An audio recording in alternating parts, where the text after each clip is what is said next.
Are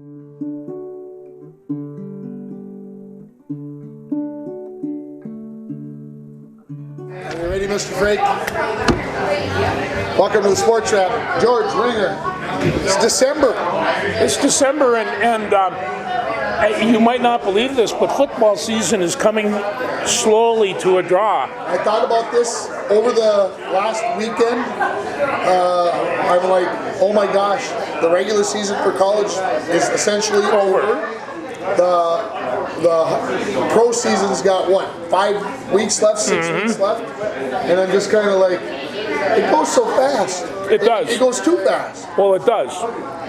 Geez, you got a picture of the big catch, the big interception from the Wisconsin Gopher football game. We should start there. We can start right there. We should start there. That was a good interception right off the bat. Okay, so I'm going to explain it to you. George says it was a good interception. So I'm at the UMD hockey game early, having supper with Eli and Nita, and I look up at the TV and I see the ball. Okay, I have no idea what's going on. The ball is caught, this play right here. That's a busted up picture. But okay, and I said to myself, tie goes to the offense. I didn't know who was on offense. I didn't know who was on defense. But found out later that it's a good thing that the tie doesn't go to the offense in this case, that it went to the Gophers because it was an interception, right? Well, you know, when you first see this particular picture, Wally has his arms around the ball, and you know, the Wisconsin guy, he's reaching for it. Well, then when they come down, the ball and Wally and all the rest land on top of him, and he has it looks like a better grasp. But the fact of it is, that ball was his when he went up in the air for it. And the definitive answer right there. Yeah. That's what the referee said. Yeah. And it was a big play in the game, I think. Oh, it was a big play, no doubt about it. I'll ask. I didn't get to watch. I'm going to say this. I had the game on while I was driving from the Twin Cities to Duluth for the game. I had it on my phone. When you're driving down the freeway at 70 plus miles an hour, you shouldn't be watching a football game, but it was on, so I knew what was going on, because my wife would have killed me if it had been on the radio. So at least I knew what was going on. So I didn't get to watch as much of it as you probably did. I didn't miss a play, no. So was the defense as good as I think it was? The defense was really, really good, and you know that's what held them into the game, and they held Jonathan Taylor down to a bare minimum, and nobody else has been able to do that all year long, and so you know that was a key for them. They had to do that, but that's not to say that Wisconsin's defense wasn't pretty good as well. You know, I think Wisconsin had a couple of holes in its offense that they couldn't quite curtail. But then, you know, you got Boya Mafi. I mean, they had to pull him out of the game. The Gophers did, for being overly aggressive, and it's just you know. I thought it was going to cost us the game. It could have cost us the game, but you know. But I noticed that they kept him out for 3 or 4 plays to let that thing just soothe a little bit. And I mean, you've been pumped up and over pumped, and so have I. And you know, and it can get you in trouble. And Mafi coming from that edge, I mean, he could really hurt somebody. When the Gophers had to kick 2 field goals in the first half, yes, I thought, here we go again, because this is what happened at Iowa. Yeah. That's what's been happening. They kick field goals, they get inside the 10-yard line, and they've got to kick field goals. When he threw the interception, I'm like, oh my gosh, here we go. Here's going to be the Tanner Morgan haters are going to come to the surface, and we got to get him out of. Hey folks, he's coming back for a 6th year. You might as well get used that he's the starting quarterback for this football team. He's coming back in 2020. Well, and there are some people that says, you know, I mean, I have actually heard this. Let him enter the portal and let's start. You know, they want what they see as a more athletic quarterback. You and I are used to this pocket guy, thus Kirk Cousins and Tanner Morgan. I mean, these guys, they're pocket quarterbacks. They move around, but nobody can say they don't get the job done. I think Tanner Morgan's a great quarterback.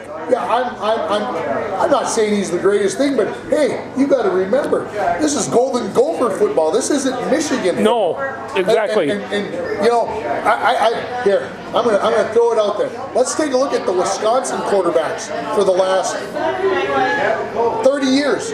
Okay? Yes, Russell Wilson was a transfer. Yes, he played well for Wisconsin. Name me another Wisconsin quarterback. Ron Vanderkellen. Who? In 1962. Who? Yeah, See, that's what I'm trying to say. And that they've had a very successful program. They don't have these dynamic quarterbacks that run around 400 miles an hour, jumping over things and things and whatever else.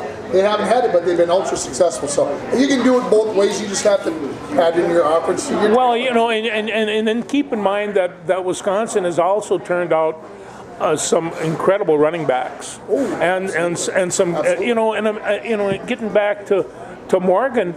He's going to be as good as the receivers he's had, and he has been blessed with some good ones. And Ottenbell had his fair share of catches. He's got a tight end that's catching the ball. You know, I think right there that might have been just about as good as the Gophers can play.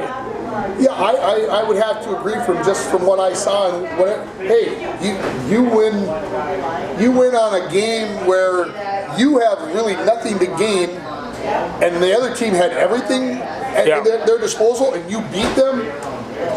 I want everybody out there, all the naysayers, because to beat Wisconsin when they had a chance to go to the Big Ten championship game, all they had to do was win, and the Gophers pulled it off, and the Gophers had nothing to play for except pride and the axe. Well, you know, and also they're going to play January 1. Are you sure of that? That's what's going to be. Yes, I am. It's going to be in Tampa, and it's going to be against Mississippi State. So does that mean? And you obviously maybe looked that up. I have a feeling that but I'm going to say the Outback Bowl. Okay. Yeah. What if Michigan loses on Saturday? That screws that up. See, now all of a sudden Michigan has to move in and play one of those games, I believe, and I have not looked it up. But now Michigan takes one of those spots, and is it the Gophers that are on? I don't know.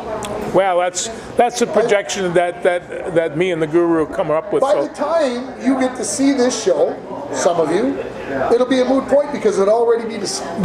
It'll already be decided. So I'll let it all take care of itself. I believe they're worthy of playing on a New Year's Day bowl game, whether they get to play there or not. Keep in mind, I was one football game, I was one touchdown away from a potential Rose Bowl bid. Oh, I thought you were going to say divorce. She would have sent me, for crying out loud. She's been hearing this for so long. She'd have bought me the ticket and got rid of me. I thought you were saying you were one game away from getting divorced. If you watched another football game on Saturday, she knows better. She knows. She's part of the drill. Okay, so you must have watched Michigan, Ohio State before. I watched Michigan. I can't remember not watching Michigan and Ohio State in the last 40 years. So, did Ohio State come in off of the Michigan State win, 56, whatever it was? Did they believe all the press clippings? Did Michigan play that well? Is Michigan that good of a team? Why all of a sudden did Ohio State, who had, again, everything to play for, not get the job done? Well, I think that the crutch of the Ohio State offense are three of the finest receivers in the country. And you're going to give up some passes to these guys, but they didn't get out of control. And they were able to contain those guys. And pretty soon they were batting the ball away. And pretty soon they were looking for interceptions. So this is the type of thing that, and also Ohio State's got a fantastic offensive and defensive line, nice linebackers, but I'm not sure they were all that strong in the defensive secondary. And I thought that at the beginning of the year, and I thought that was a weak point for, what am I supposed to say, an extraordinary team. Yeah, Ohio State, usually has pretty good offensive lines. I was surprised at how much pressure that Michigan was able to put on Stroud during the game. Well, and I also think that you gotta appreciate the fact that Michigan's defensive line played a very good game. They're very good. Yeah. I didn't think they'd be that good. They you think about this. Ohio State had their Big Ten streak broken at 29, 30 games in a row, wins in a row. Michigan, they had won 8 in a row. All these streaks that came to an end, and I think I'm still surprised. I think Michigan had to win. They were behind the 8 ball in this. They have been for a couple of years. I saw the relief on Harbaugh's face. This was a giant stone taken off. Very likely. Very likely. Yeah. Okay, so were you as surprised as I was last night that we're recording this on Wednesday? Were you as surprised as I was that Michigan moved from 5 to 2 Well, in the college football rankings? Yeah, I was, and there are times that this year, where they get these rankings is way beyond me. I mean, they're just.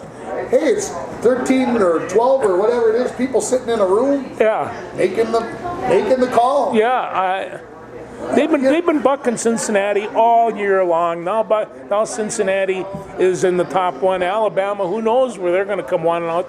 They barely want to beat Auburn. I guess I thought Alabama would move to 2, Michigan to 3. Yeah. Because it really doesn't matter if everything stays the same. Those two teams are playing each other. So why they put Michigan at 2? I think they were trying to tell Alabama, you haven't looked good for a couple of weeks. Okay, I can buy all that.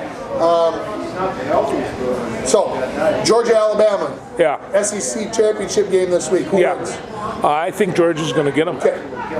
Does Alabama come out with more of a chip on their shoulder because they have played so poorly the last couple of weeks? Well, I'm not quite sure. I mean, there's nothing the matter with that coaching staff at Alabama. That might be the best one on the planet. But I think Georgia wins, but I think it's a lot closer than I think it is too. Like to believe. I think Alabama will come out and play with a little of that underdog. They have talent. So Alabama knows if they lose, they're out. They're out. And maybe that's why the committee put them at 3 to say, hey, you're not going to be at 2 and only drop to 4. If you lose, you're 3, you're dropping out. Yeah. You're gone. And Notre Dame will step in and take that spot because I don't see Cincinnati losing. A lot of people are telling me Michigan can't lose to Iowa, but I don't see it happening either. Like I said, I see Alabama losing to Georgia. Alabama's out. Notre Dame's in. That's the way I'm going to see it. I don't know what's going to happen with Oklahoma State. I know they're above Notre Dame, if I remember. Yeah. So Oklahoma State could be in there. Well, and you keep in mind, and also this week they're all in Indianapolis. This big title game is really as much a circus as it is a football game. You want to know? You've been there. Yeah, and it's just like you see. How would you like to try to get your team concentrating in this mess? And it's just, and then you get in there. I mean, this is an incredible football game. Michigan's already thinking we're in the Final Four. We're in there. We're in. And Iowa's coming in there saying we're playing for our lives. That's what scares me. Scares me about those people that tell me that Michigan wins this game easy. It very likely could turn out to be that way, but it depends upon whether Michigan. Think about this now. Ohio State, I think, had the hangover against Michigan after their big win against Michigan State. Now Michigan won the Super Bowl. They won the Super Bowl. They beat Ohio State for the first time in 8 years. What do they do this week? Well, they're only playing for a Big Ten championship. To me, that's here's beating Ohio State, here's winning the Big Ten championship. In my mind, with that team, the way they have had to deal with things. So how do those kids, how do those coaching staff get everybody back from sky high against Ohio State to come and play little lowly Iowa that they should beat without any problem? No, that's the conundrum. No, and Iowa is a very unique situation. They have some very, very good football players. And, if anybody's going to have... Remember, they were number 2 in the nation about a month and a half ago. Yeah. I mean, I didn't believe it then, and I still don't believe that now, but they obviously had some people thinking that they're a pretty good football team. Well, hey, they earned it. They earned it the hard way. So... You want to talk about college coaches a little bit? We can. What happened to Notre Dame? How does Notre Dame, who's got football-itis, right? I don't know how else to explain it, allow a guy to leave who they've had, what now, for 12, 13, 14 years? An Irishman to boot, who just passed Newt Rockne for the most coaching wins at Notre Dame. I was stunned when Lincoln Riley said he was leaving for USC on Sunday. I was stunned, and I can't tell you how stunned I was when I picked up my phone Monday night after the basketball game I did on the radio and saw that Kelly was leaving for LSU. I think I drove out of Big Fork. I think I might have almost missed the turn because I couldn't even. I still don't know if I believe it. It shocks me. No, it's really. And the thing of it is, it's hard to put your arms around how much money this. The rumor is $15 million a year. Saban makes 9.75. Somebody texted me the other day and said he heard. The report is that they offered him $15 million a year.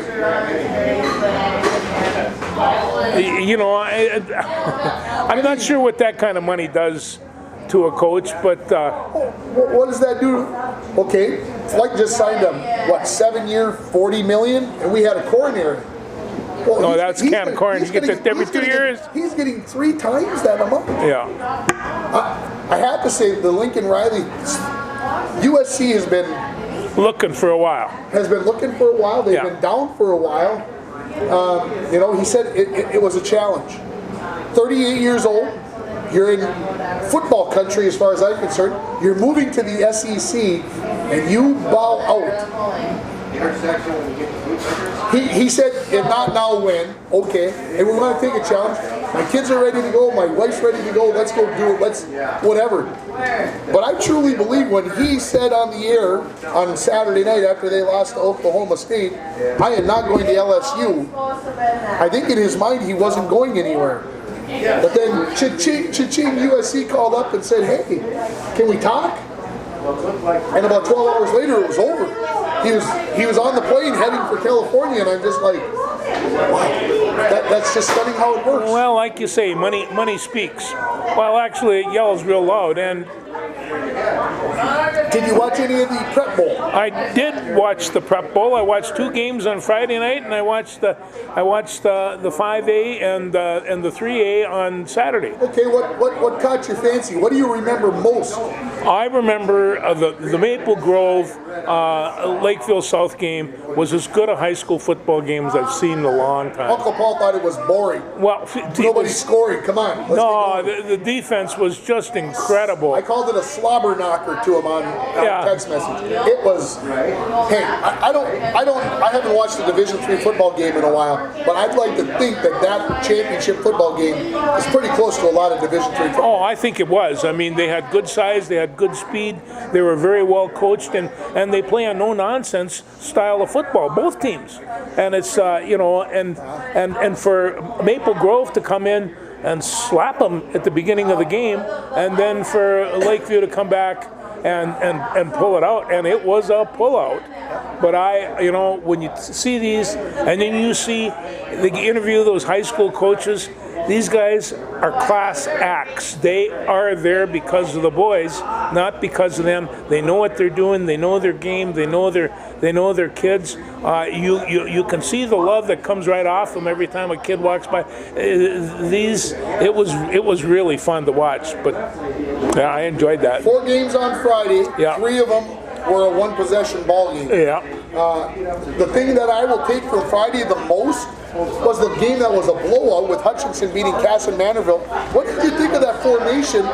2 tight ends and 3 running backs all over behind the tight end. I know, yeah, no, I saw that. Run to the other side of the ball. And then go to the other side. I loved it.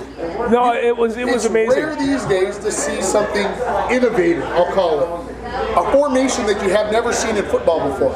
That formation I had never seen in a football game. As a defensive coordinator, I'd have freaked. What is it? What you got to do? You've got 6 guys on this side of the football. Yeah. That means you better put 6 guys on the other side of the football. 6 guys on that side of the football. Well, that means the other side, it's a little scary. So that's what I remember from Friday. And of course, West Central area. Our good friend Stuart Nordquist, his hometown of Hoffman is part of West Central area. Chatfield 14, the 13. And the 2-point conversion initially was counted to go ahead 15-14. Oh. That will stick in my mind. And then I went to the games on Friday. I did not go on Saturday. But that 3A game between Dassel Cokato and Plainview Elgin Millville. Yes. Oh my. That was a zoomer. That was really a good football game. That was football from George's era. Yes, it was. That was 4 yards or 4 downs and a cloud of dust on every one of them. No, it was PE, and it took me a while. What does PE stand for? Well, I knew about Elgin. That's the Plainview. Okay, now we're good to go.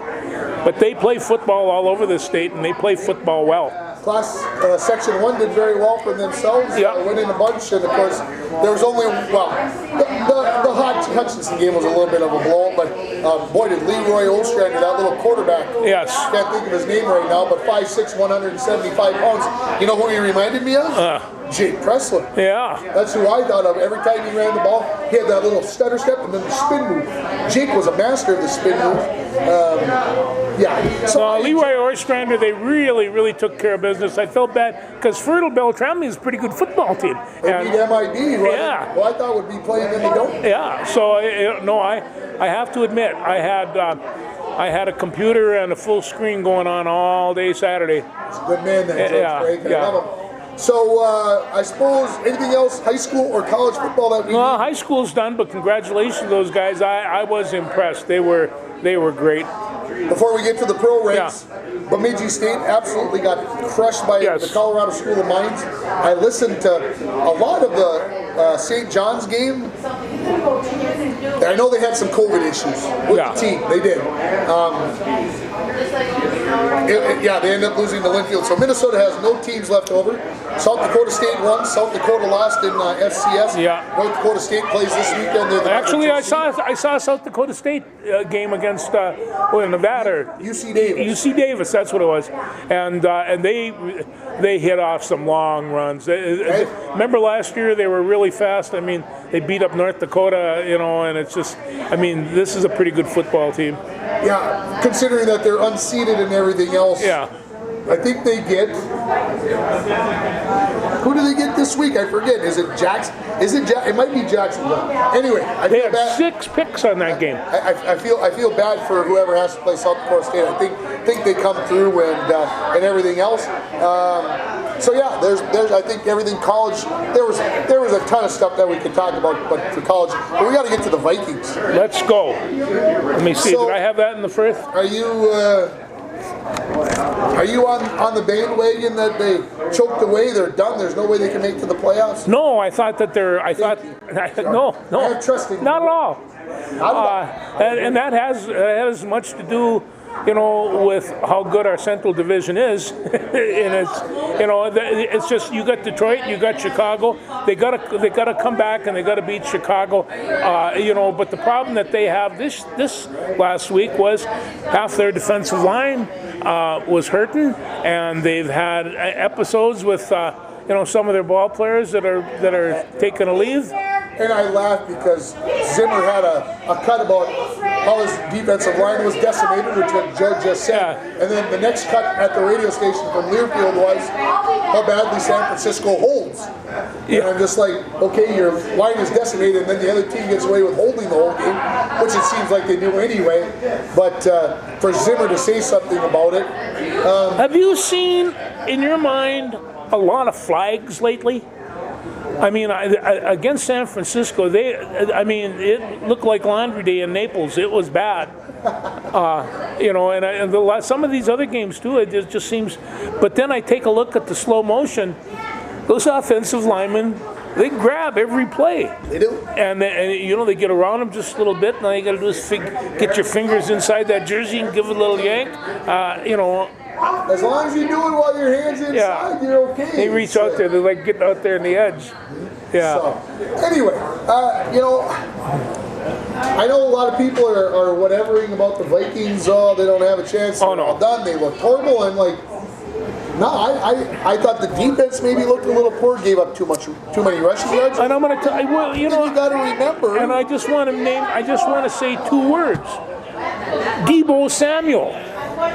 I mean, I saw him play a couple of times this year, and you knew that he was talented. He's only 6 foot, 215 pounds. They don't know whether he's a running back or a receiver. So what do? They use him as both, and he was the best athlete that I saw on the field. Yeah, I agree. Yeah, he was just, and I'm sitting around thinking, if you lose to a guy like this, you really don't mind. Third-year kid. I mean, I really enjoyed watching him play. When we went into the game, you knew that it was going to be close. Yeah. Number 1. 2, you knew it was probably going to be a 1-score affair, which it ended up.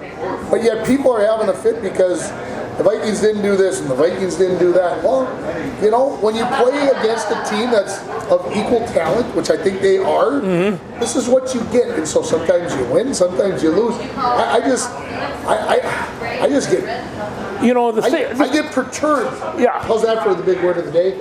By people who think that, well, the Vikings didn't play very well on Sunday. I want to walk away from that football game not angry at any player. I want to walk away saying, I just saw a very fine football game. And that's all I get. Did the Vikings have a chance to win? Yeah, several. Did they not win? Yes. Yes. But geez Louise, I don't know.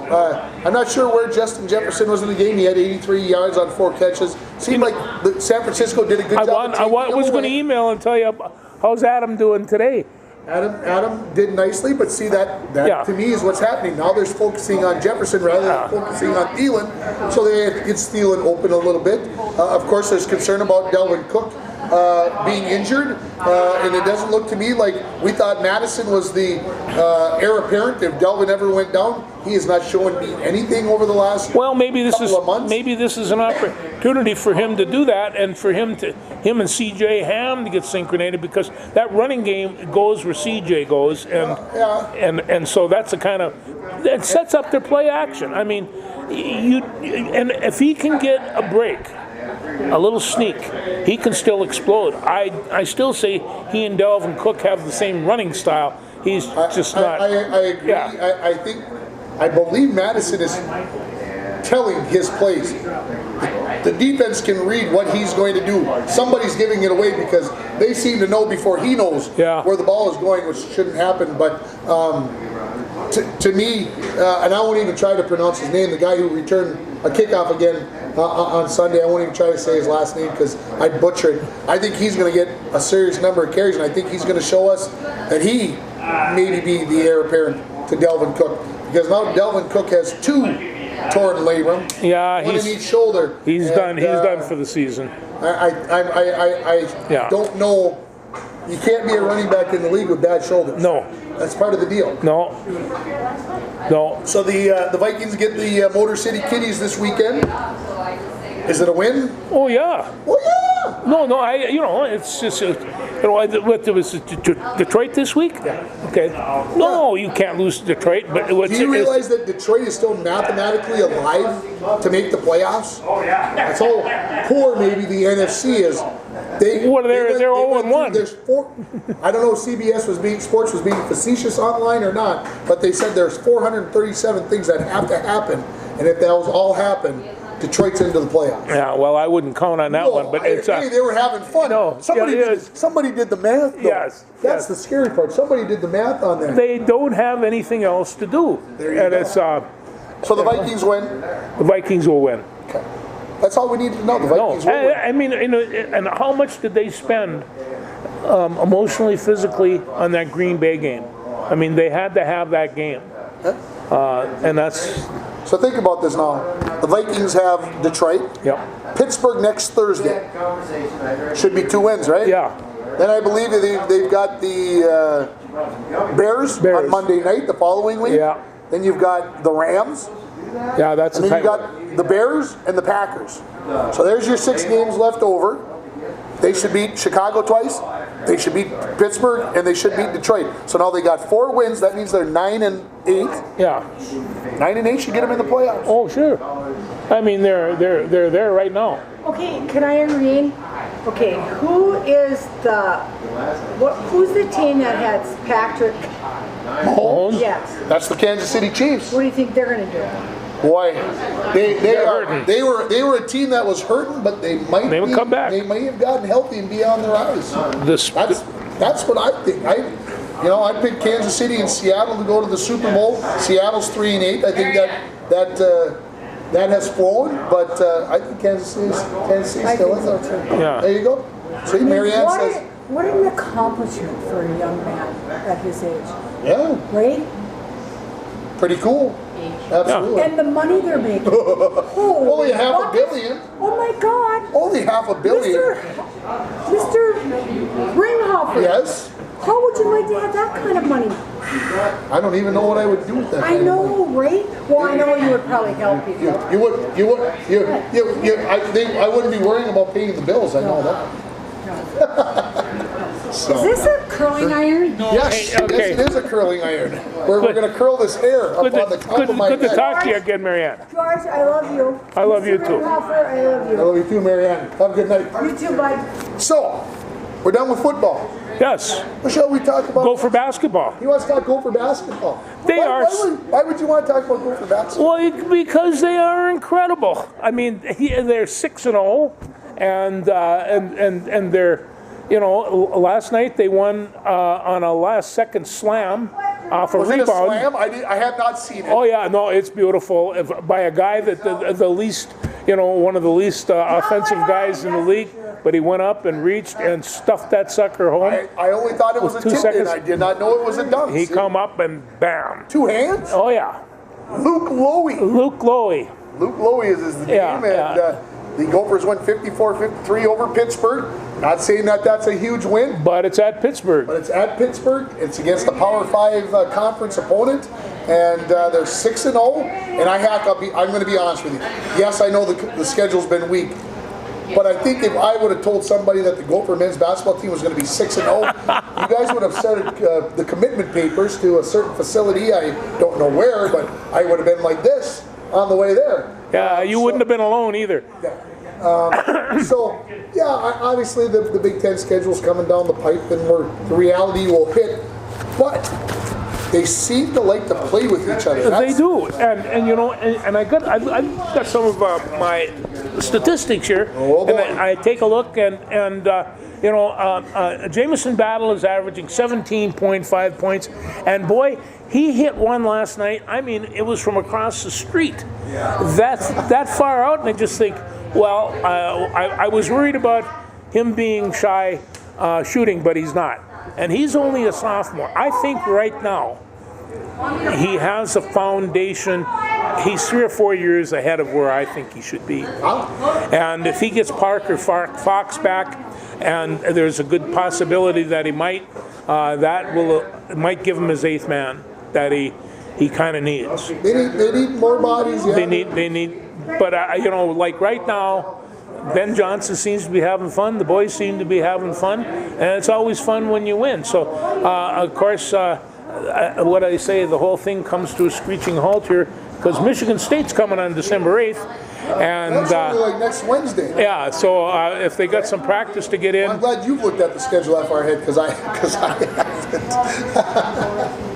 So what is the guru saying? Is he saying the guru is biting his tongue and saying Okay. we don't have the rebounding power to compete in the Big Ten, and I suspect he's probably right. He's probably right. But they are picking rebounds up, yeah. So did you watch Gonzaga and Duke I last did. week on Friday? I Friday did. night, I think. I did watch, and Duke's a fine basketball team, and Gonzaga, you know, our buddy did a really good job, but he got 15 points instead of his usual 30, and 8-10 rebounds, and you know that took care So of then Duke that. goes and loses at Ohio State, Yeah, and they don't score for the final 4.5 minutes. 4.5 minutes, couldn't find a bucket. So, but what should I garner from that information that I just spewed out? To Oh, anything? absolutely nothing. Gonzaga's still going to come out number 1 on this, and I think that they'll be in the Final Four. And there's just too much talent on that That's kind of where basketball I team. was going with that. Yeah. The thought that Gonzaga will Yeah. be back. Yeah, they lost.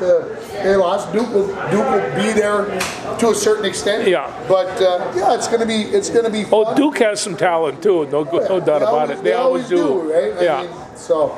And yeah, so anything else college basketball wise? No, that about covers it. Those are the games that I watched, and it's you know. But last night's Gopher games was pretty tight. Do you know that your UMB Bulldog men's basketball team is ranked 17th in the nation? I did not know that. I'll have to check that out.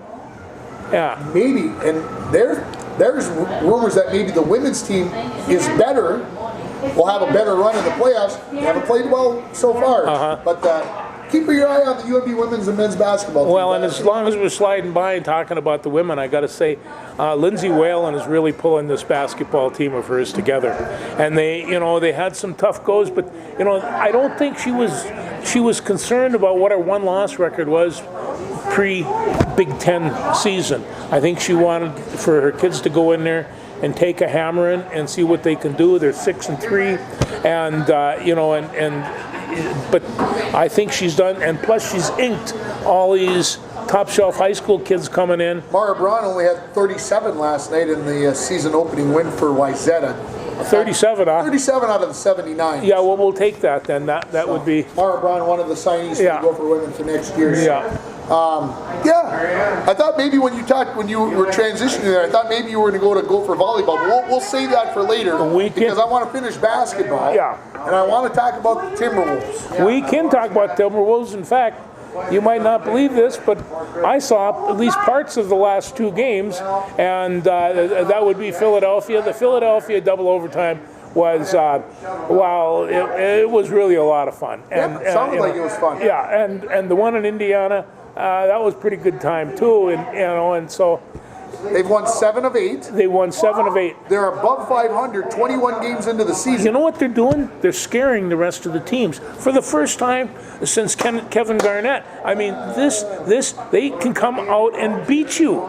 Now they have to have their 3 or 4 guys, including Russell, to play this game. They're playing defense, though. They're playing defense. Which is the best part of it. Yeah. ESPN had a little blurb. If you go on ESPN.com and look, they had a little blurb about, are the Timberwolves being, what's the right word? I'll use screwed here. Being screwed by the officials, because I can't think of the word they used. They had to be nicer than that.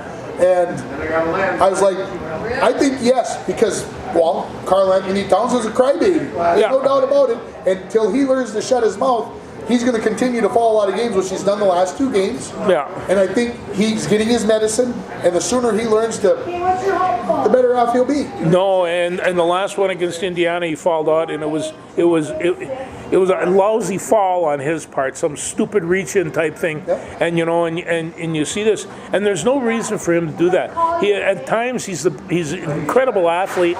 He can do all the rest of this stuff.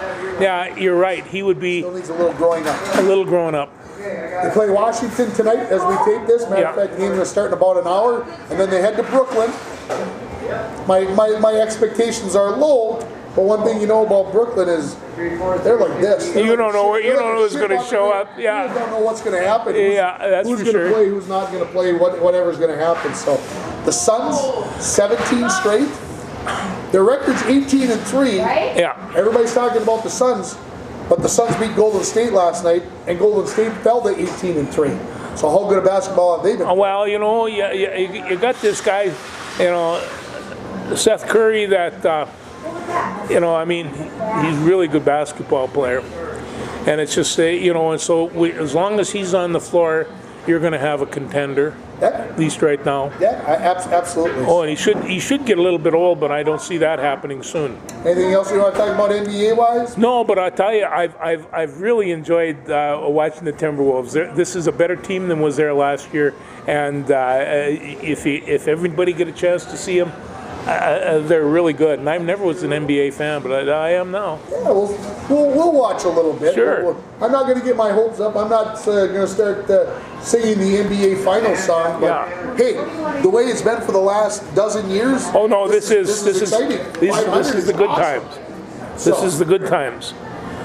Shall we move on to let's talk volleyball before we Yes, let's go. Well, we don't have to talk about the hockey. volleyball team, a couple of nice wins on the road at Penn State and Maryland to finish up. Well, I'm a little disappointed, but it doesn't make a big difference. But the Gophers, I think, were ranked 9 or 10. Win on the road at Penn State, win on the road at Maryland, and they get the 12th seed in the tournament. Now, you got to remember, though, that they're trying to move teams around, okay? Iowa State's coming in, okay? South Dakota's coming in, and Stanford, which is a scary son of a gun to me. Yeah. Because Stanford always has good volleyball. But having said that, they had to keep the teams close and try to mix and match. They don't want a big travel for volleyball. They don't have the budgets that basketball, and they can send people cross country and everything else. So the number 12 disappointed me a little bit, but the Stanford being in the bracket scares me worse. Well, and that should be of concern, but keep in mind, and we used to say this in wrestling all the time, you see that bracket? Yeah, all you have to do is beat them all. And so, and you're going to run into, at that caliber, good teams, and they're going to be there all the time. So, all you set it up is, I say Stanford has probably more to lose, but the Gophers have been awfully good lately, and they've been one of the top teams in the country. Stephanie Samity was named Big Ten Player of the Year for the second consecutive season. And she should. She should. Well, she can not only hit the ball with either hand, but she'll hit it with her ponytail as well. And hit it with power. With power. Yeah, there's some real incredible athletes on that volleyball team. So I wouldn't want to play against them. Fun to watch. Let's hope that they make it. Last year, you might recall, they got upset early in the tournament last spring. Let's hope that they can make a run, make it to the Sweet 16. If I remember right, and I don't, but I think it's Kentucky that they would get into a bracket with Kentucky, the 5-12. I think Kentucky's the 5. So we'll see what happens as things go along, and I'll be following along this weekend. I won't have time to watch because I got some hockey stuff to do. Yeah, there's hockey. There's all kinds of hockey stuff going on. Anything else volleyball-wise that... I can't think. I do know that every time there's a game on, it's on in my living room, and I have a wife that... Who loves down it? There. She's down there. In fact, we tell the story the other day. She had fresh food out on the table, and Minnesota and Wisconsin were playing so well. She was in moaning that. The dog got up and climbed. The new dog climbed on the table and ate fresh pierogies that we had made. And so she come out and she come up to see me holding the cloth, the towel. They're gone. They ate them. So this is the casualties of watching Gopher volleyball. They're gone. They're gone. That is the statement of the show, folks. They're gone. Perturbed, I think, was the word of the show. There it is. They're gone. Let's talk hockey. We want to go first. Well, let's talk Wild. Let's do that. I have down on my thing here, the Wild are wild. They're 13-6-1, and our first place in the Western Conference. And talk about, Larry Ross used to say they go zip-zip. These guys really go zip-zip. They got jets on those skates, and they just fly. And it's not, somebody says they're spending so much time watching the Russian that they're missing the rest of the point. Well, it could be. I think that's a great assessment. Yeah. And of course, everybody's concerned about Kirill. Yeah. Not sure if they should be because they played 21 games, 22 games, 14-6-1 after the win last night. 22 games. He's got 25 points. So that means he's on pace for nearly 100 points. He's got 7 goals and 18 assists. Kirill seems to be doing just fine. But what I love about the team is it's just not 1 or 2 guys or 3 guys. They played a game. Everybody. They had to play the game. They got 7 goals from 7 different guys. That's everybody but Talbot, for crying out loud. And it's Ryan Hartman is right now. Hartman, he is on fire. Yeah. As Dan Patrick would say. Fuego. His 4th game winner of the year already, and he's got 12 goals. It's nuts. It's insane. Well, yeah. And it's fun to watch. It's fun to be rooting for a team that's playing so well. Kakinen was in goal last night, and so they continue with New Jersey on Thursday, and I forget who on. I think it's on Saturday. Might even be Boston. I don't know. But they head up to Edmonton next week, and Edmonton is red hot as well. And so it's going to be fun to keep following along and see what happens. Hey, as long as those people down in Minneapolis get into those games, or St. Paul, get a chance to go over and see those guys, because up here we don't get down there too often. But watching them on TV, they are a lot of fun. They are a lot of fun. Do you want to talk college hockey for a We can talk college hockey. How do my Bulldogs do? The Bulldogs got a couple of wins. Uncle Paul said they didn't look good on Friday when I did not get to watch them, but they won 5-0. Yeah. And then they played on Saturday, and for the second consecutive Saturday at Amsoil Arena, they played 0-0 to the end of the 3rd period. Well, that will drive Mike Bolstead to an early grave. He does not like 0-0 hockey games, but give Alaska Fairbanks some credit. They made the Bulldogs work. And the Bulldogs, with about 4.5 minutes left, flipped the switch and decided they were going to play some hockey. And they took their hockey to a different level. They got a power play and ended up scoring in overtime. So the Bulldogs are #1 in the nation in the polls. They're #1 in the RPI. I'm not saying they're playing great hockey. However, they've got a goaltender who's playing out of his freaking mind right now in Ryan Fanti. Right now, Sandelin, I don't think can say, I don't want him out there, because he doesn't show, he's not showing exhaustion. They're coming up with the break here, end of the semester, so they'll get a few weeks off. And Coach Sandlin has come across a good many goaltenders, and you know, you don't get to be champion without one. Well, it's just, absolutely. And, yeah. And Stasko, who is from Cohasset, injured right now. I mean, if they decided that they were going to bring him in and stay instead of Fanti, I think they'd be okay. Oh yeah, they would. Gophers get a split with North Dakota. That's worked out perfectly. That's about what I expected. I didn't think either would sweep, and yeah. So I'm kind of excited as we continue on here. Midwest hockey is alive and well. Yeah, and of course we have to mention that Mikko Koivu, the Wild are going to retire his jersey. Yep. In March, and they announced it yesterday. And of course, in my mind, well deserved. Obviously, he probably didn't play up to our expectations. Probably didn't lead the Wild to a title like we wanted to. But think about what he did for the team. And for a long time, it was 15 years with the Wild. If you don't retire his number, my question would be, whose number do you retire? Yeah. And I don't know if you listened to the radio today for my sports, but he had a cut about Minnesota hockey, and I don't think we take hockey for granted because we're Minnesotans and whatever else. Mikko came from a different country and moved here and said, I didn't understand what hockey meant to the state of Minnesota, but I learned what it meant. All the way from the little guys, all the way to kids like my Eli, to the high schools where the high school hockey tournament is God, to college hockey where you've got 6 Division I hockey teams playing in the area, and all of them have rabid fan bases to the Wild.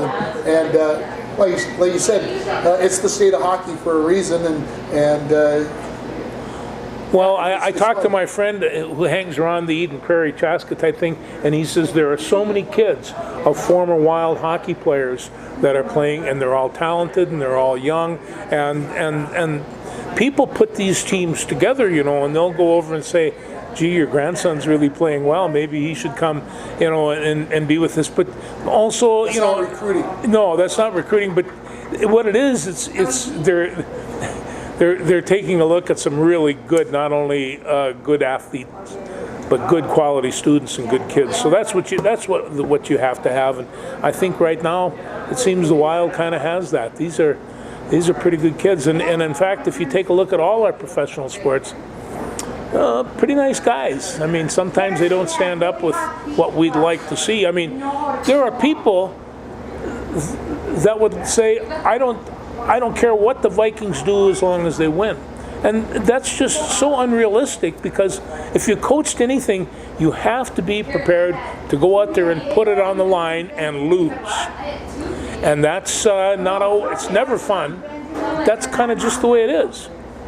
Usually there's a winner and usually there's a loser. Every time. Almost every time, that's the way it is. What else do you want to talk about? Well, I can talk just a little bit about, I was talking about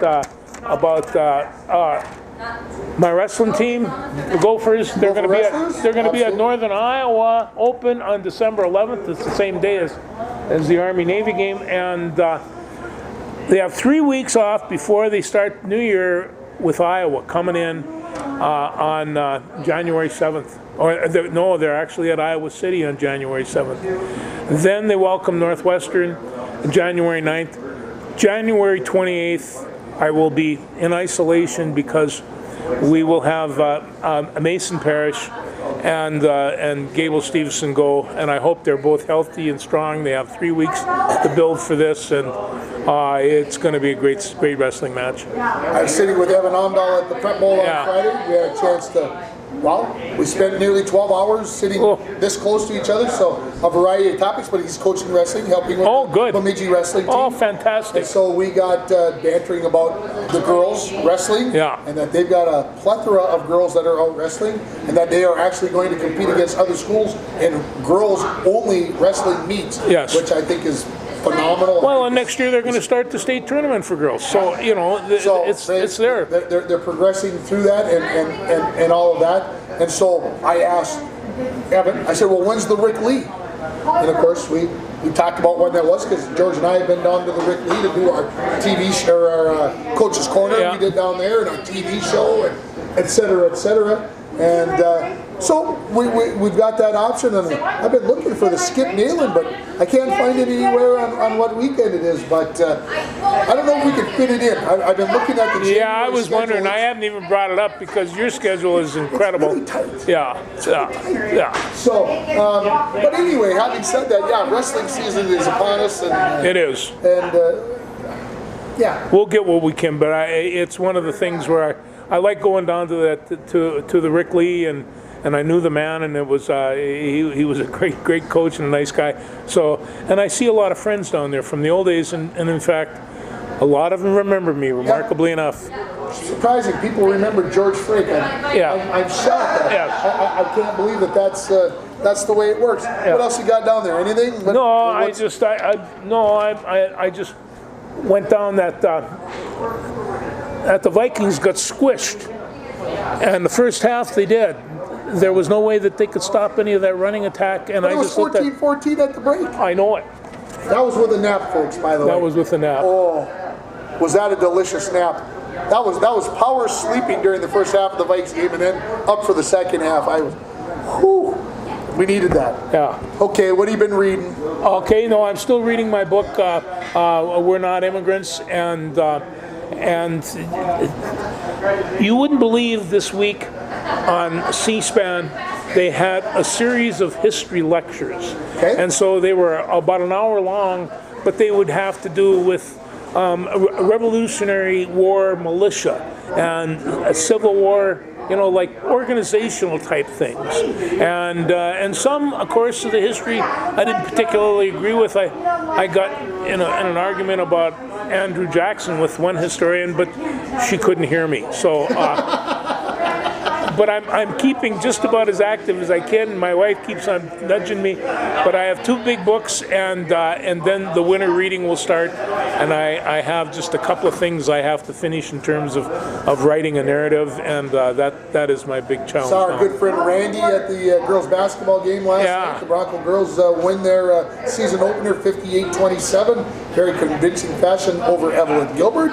Nice. And so I want to mention that. The Bronco boys hockey team gets started tomorrow night. Yes. The Bronco boys basketball team gets started next week. And the girls hockey team has 2 games under their belt. Unfortunately, they've lost 11-0 and 14-0. But what we found out is Mara Pellin, who's the freshman goaltender, 60 saves last night against Hibbing Chisholm. 60. Well, our goaltenders have been setting records for a number of years, and the fact of it is that might be a description of our defense, but it's I wish them all the luck, because I know that these are great girls, and they're giving you everything they got, and it's it's about expectations. What do you expect the kids to give you? Yeah. Give you everything they got. That's all you get. At the end of the day, that's all you can ask. That's all you can ask. And I did a game with the Little Fork Big Falls Viking girls the other night down at Big Fork, and they ended up losing 70-24, I think the final score, if I remember right. And I had Destiny's there and on after the game, and I said, Destiny, wasn't the result that you wanted, but how did the game go? And she basically said, to finish the statement, we did the best we could. Yeah. Enough said. That's all we can expect out of high school kids. Yeah, we want W's. I understand that. Coaches like to win, fans like to win, but sometimes we got to be realistic on what we have for our expectations of our kids. Well, I thought, because I was listening to your broadcast and watching Timberwolves, and I'm thinking, this is my job to watch the Timberwolves, and it's his job to watch Little Fork and Big Fork and Big Fork. So that's I held my end up. You did good. I did. Yeah, I it was. appreciate that. That was. Are you going to listen to hockey the next 3 nights? We'll see if I can. It's one of those things. All you gotta do is flip it on in the background. You don't need. You really have to. Anything else? No, I'm all set. All right, man. Have a good week. I will. We'll see you Saturday night for the Blues Hour. Saturday night, I got a blues going. 2 hours for the Blue Hour on Saturday night. Oh, it's good blues this week. If you're in the, it is. It's always good blues. It's always good blues. Always good blues. Thanks, everybody.